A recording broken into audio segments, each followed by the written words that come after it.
Salam saudara terkasih dalam Kristus Yesus, kita jumpa hari ini pada renungan harian Embun Pagi. Oleh karena itu, sebelum kita akan menjalani hari-hari kita akan mendengarkan firman Tuhan, dan sebelumnya kita bersatu di dalam doa. Damai sejahtera Allah yang melampaui segala akal dan pikiran, itulah yang melihara hati dan pikiranmu dalam Kristus Yesus Tuhan. Amin. Saudara terkasih, firman Tuhan untuk kita pada hari ini diambil dari 2 Korintus 5 ayat 18. Dalam bahasa Batak Angkola dikatakan, "Debatado mambaini sude, atso marding dan hitado debatang, martite hite Kristus. Dungi di surya muse mahita di palaluhon jamita nadinggani, aso laing dohot muse halak nasing mardeng gando diri." Dalam bahasa Indonesia, dan semuanya ini dari Allah, yang dengan perantaraan Kristus telah mendamaikan kita dengan dirinya, dan yang telah mempercayakan pelayanan pendamaian itu kepada kami. Demikian firman Tuhan. Saudara terkasih di dalam Kristus Yesus, bagaimana perasaan kita ketika ada orang yang berbuat tidak sesuai dengan keinginan kita? Yang pasti kita akan menjadi merasa sakit hati. Bahkan ada orang sampai memusuhi orang yang melakukan sesuatu yang tidak berkenan kepada dirinya. Dan itulah yang dilakukan oleh Allah ketika manusia itu tidak lagi berkenan di hadapan Allah karena sudah jatuh ke dalam dosa. Dosa menjadikan jarak antara manusia dengan Allah begitu jauh, karena memang Allah itu kudus, sedangkan setelah manusia jatuh ke dalam dosa, dia hidup di dalam kecemaran. Jaraknya menjadi ada di antara manusia dan Allah. Tapi oleh karena kebaikan Allah, dia mencoba mendamaikan. Kalau dikatakan mendamaikan, seharusnya adalah perseteruan, tapi ada yang mengalah, yaitu Allah sendiri mendamaikan antara manusia yang berdosa dengan Allah yang kudus.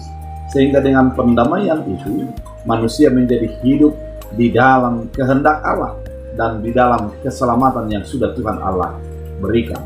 Pendamaian itu menjadikan komunikasi Allah dengan manusia menjadi baik kembali, karena memang Allah sudah memberikan Kristus Yesus menjadi jalan pendamaian bagi kehidupan orang yang percaya kepadanya. Saudara terkasih di dalam Kristus Yesus, pendamaian itu adalah merupakan pengorbanan Allah sendiri melalui Kristus Yesus.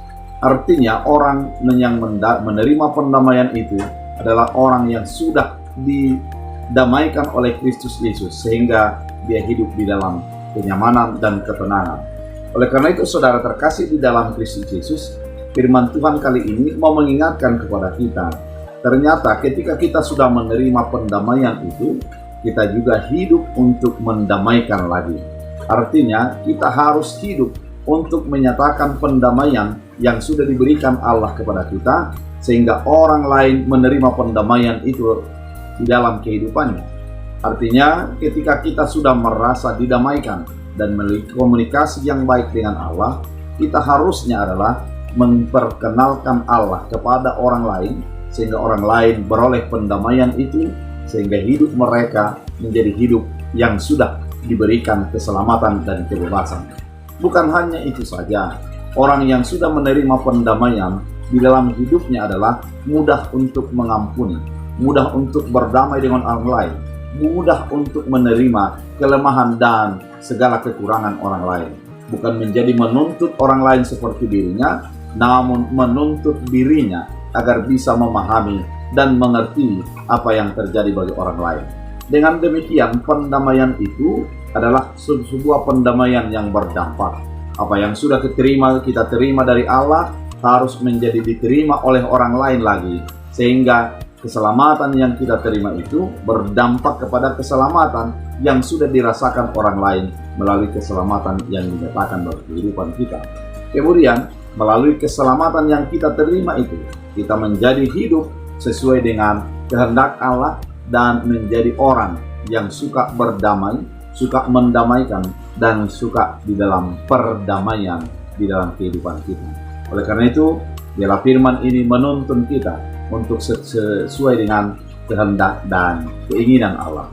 Hiduplah berdamai, hiduplah di dalam pendamaian, dan hiduplah untuk mendamaikan. Tuhan Yesus memberkati. Kita berdoa. Terima kasih Tuhan atas firman yang Kau nyatakan. Biarlah firman ini menjadi bahagian hidup kami. Biarlah setiap kami menjadi berkenan di dalam kehidupan yang didamaikan oleh Allah dan mendamaikan di dalam kehidupan sehari-hari. Hamba berdoa biarlah Tuhan melawat orang yang sakit, menyembuhkan mereka, mengangkat sakit penyakit, sehingga kami hidup di dalam damai sejahtera. Biarlah firman ini menjadi berakar, berbuah, bertumbuh bagi hidup kami. Dalam Kristus Yesus. Amin. Tuhan Yesus memberkati.